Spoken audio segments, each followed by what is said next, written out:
everybody, this is Stephanie with Stephanie Cole Over 50 Living. Welcome to my channel. Over the weekend, we got to go with my granddaughter, daughter, and son-in-law to a place called Apple Hill. It is in Northern California, and it's like this big loop of different apple farms and vineyards and pumpkin patches and berry patches, and it's a really great place to visit. It's very family friendly, and so we did that over the weekend.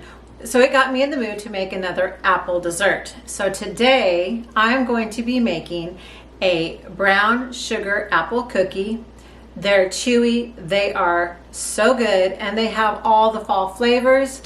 And that is one thing that's hard to do when you live in the area that I live in.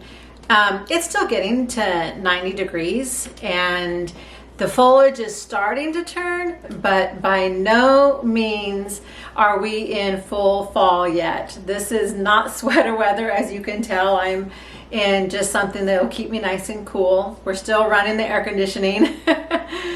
On the upside, my vegetable garden is still going, and I'm still getting tomatoes and zucchini and peppers and eggplants, so that is a good thing. But we always are much further behind most places when it comes to fall. But I am grateful for when fall finally does get here. So anyway, we are going to make these cookies, and I hope you try them. And I'm going to actually just make them in a bowl because they're that easy to make.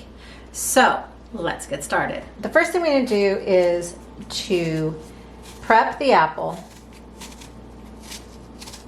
And I am doing that right now, and I am going to have the recipe in the description box below.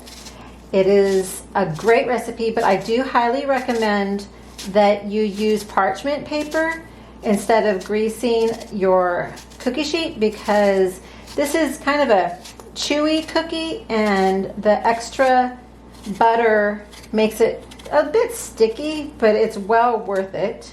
Ooh, yeah, look at that.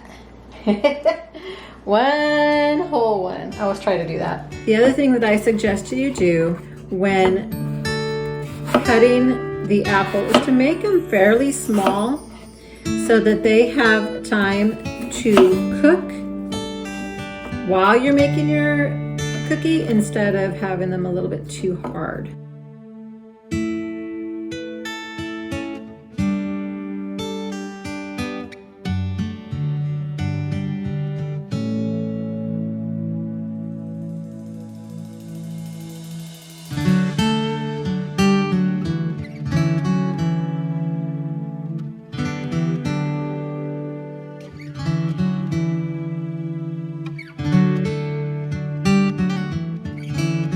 I will be sharing with you a lot more fall recipes coming up. Some soups, some stews, some good casseroles, some nice weeknight meals.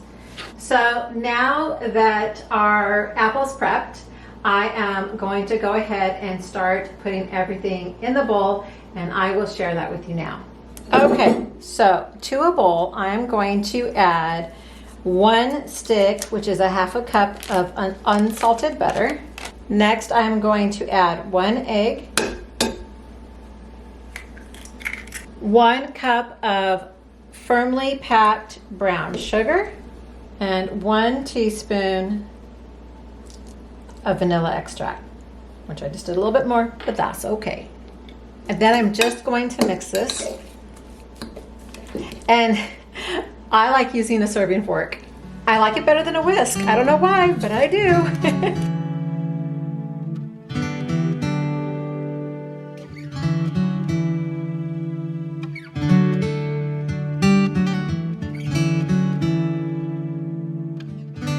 All right, so now I am going to add 1 3/4 cup of flour, all-purpose flour. I use the unbleached. And then I'm going to add the spices. And I have salt, cinnamon, baking soda, not a spice, but we need it, and clove and nutmeg. And again, I will have the recipe down below. Give that a good stir. Now there's not a lot of liquid in this because there's liquid in the apple. So I just added a cup and a half of the diced Granny Smith apples, and I'm just gonna mix that in. See how easy this is? And we're gonna get it all combined. And this dough is pretty thick.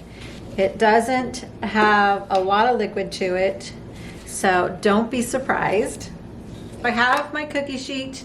It is lined, and now I'm just going to use this small ice cream scoop or cookie scoop, and I like to make them small. And you want them about 2 inches apart.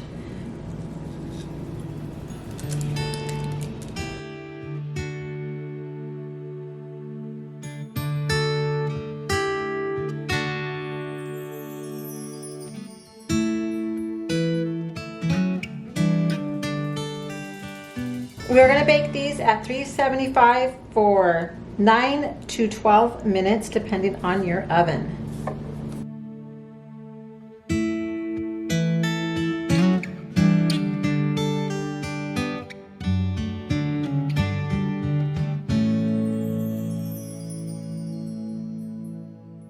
Well, here's the cookie. Like I said, they're kind of on the small side. That's how I like them. They're perfect for tea and coffee, and